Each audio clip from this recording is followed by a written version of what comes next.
everybody, this is a further look into life at times of Herman Rosenblat, unapologetic, confessed liar. My belief was in me that I was telling the truth, but in reality, I wasn't telling the truth. In reality, I wasn't telling the truth because she didn't throw the apple to me. But in my mind, I believe she did. So you're not a liar? No.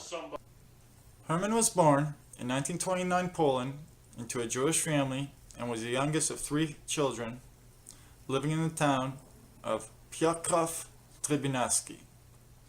His story begins in 1939 when the Nazi regime invaded Poland and rounded up his family and created the Trybunalski ghetto. His father had passed away prior to this due to the typhus disease. Herman was separated from his mother in 1941 and never saw her again. As he claims, she was put on a train and sent to Treblinka to be exterminated. Now, I find it more likely that she probably died of the typhus disease since there was an epidemic going on, but that's a different story, and nevertheless, being separated from your mother at the age of 12 is tragic enough. From 1941 to 45, Herman and his brothers were moved around to multiple Nazi labor camps.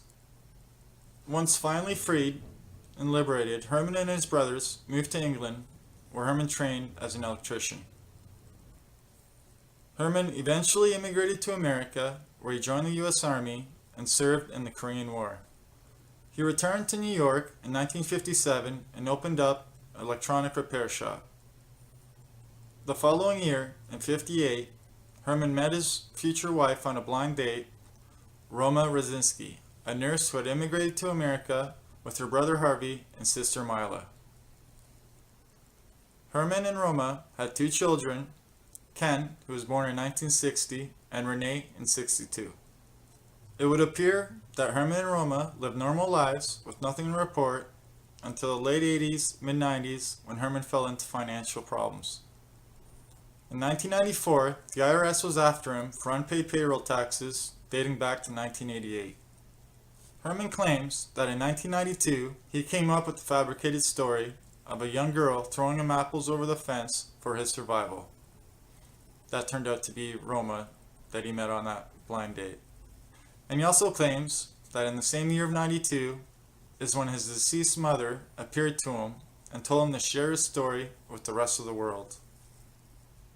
Herman told his great story for the first time in late 95 when he wrote it down to enter a newspaper competition to find the best Valentine's Day themed short story. He won, and his story was featured on the front page of the New York Post. Television crews and local reporters swiftly tracked the couple down. Within months, the Rosenblats were appearing on the Oprah Winfrey Show and continuously to tell their story as factual. Oprah was so taken by their story that she had them on twice, once in '96 and again in 2007. Oprah even proclaimed that this was the greatest love story she had ever shared on the air. I would tell Oprah Winfrey that it was not true, but in my mind it was all true.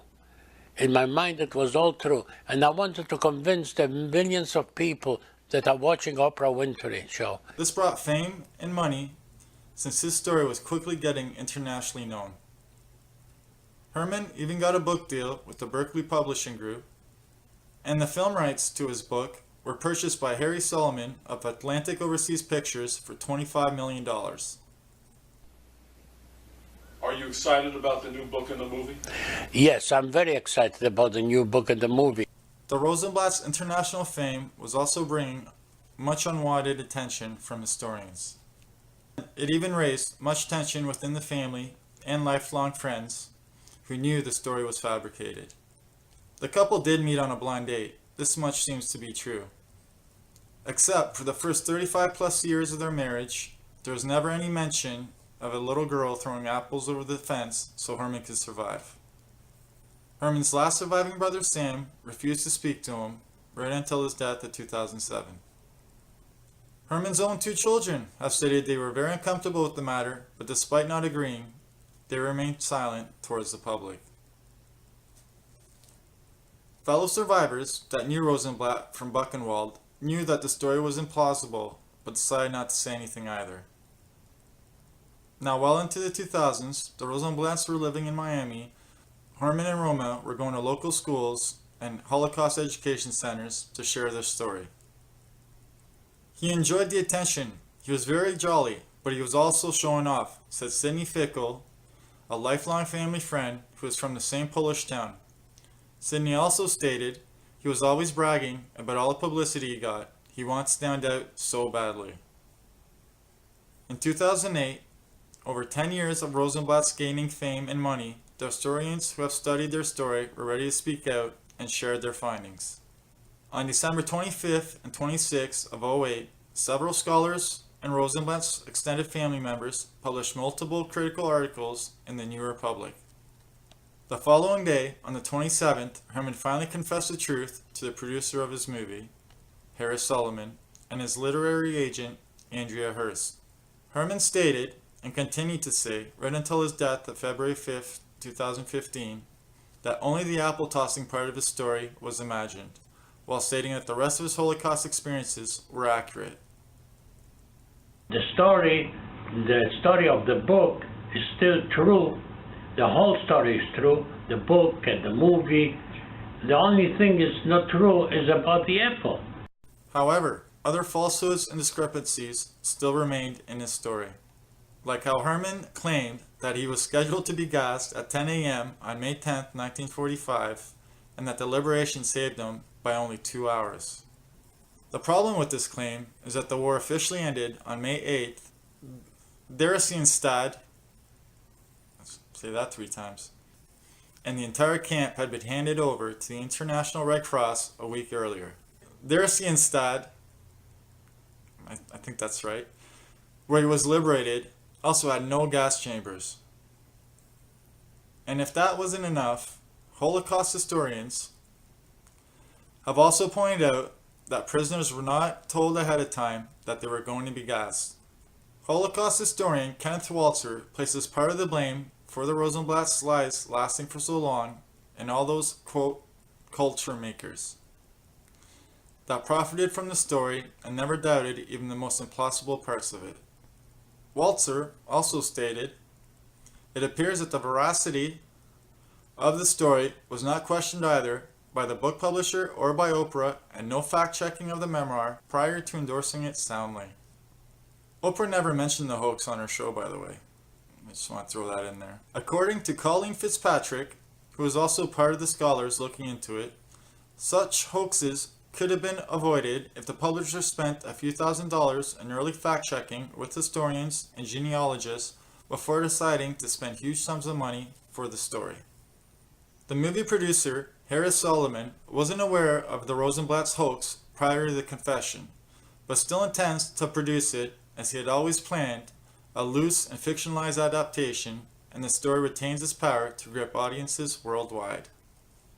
Solomon had asked Herman to donate all the earnings of the film to the Holocaust survivor charities, but Herman refused. I'm gonna kiss him again. There you go. It should be noted as well that Solomon tried very hard to stop any more research into Herman's story and had gone in full PR mode for the Rosenblats. Let me ask you just quickly about I didn't hear you say you agreed to it. Do we agree to that? Our interview was frequently interrupted by this man, Harris Solomon, who says he is planning to produce a fictionalized movie account of Rosenblat's story, despite complaints from critics. In July 2009, an unapologetic Herman, as always, made a new video with Solomon at Auschwitz, where Herman reenacted his Holocaust love story, specifically the throwing of the apple over the perimeter fence. Okay, nothing but words. Come here.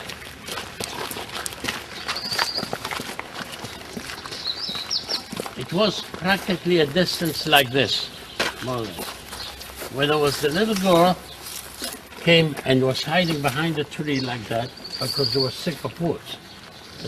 And she was looking up, all right, looking over. And then I happened to see her. and she stepped forward, and I said to her, do you have something to eat in German? And she didn't understand me. Then I said in Polish, and she was wearing a nice warm coat. It was middle of the winter. She was wearing a nice warm coat, and she took out an apple from the pocket and stepped forward and threw it over the fence. I grabbed it and I started to run back. And that happened every day.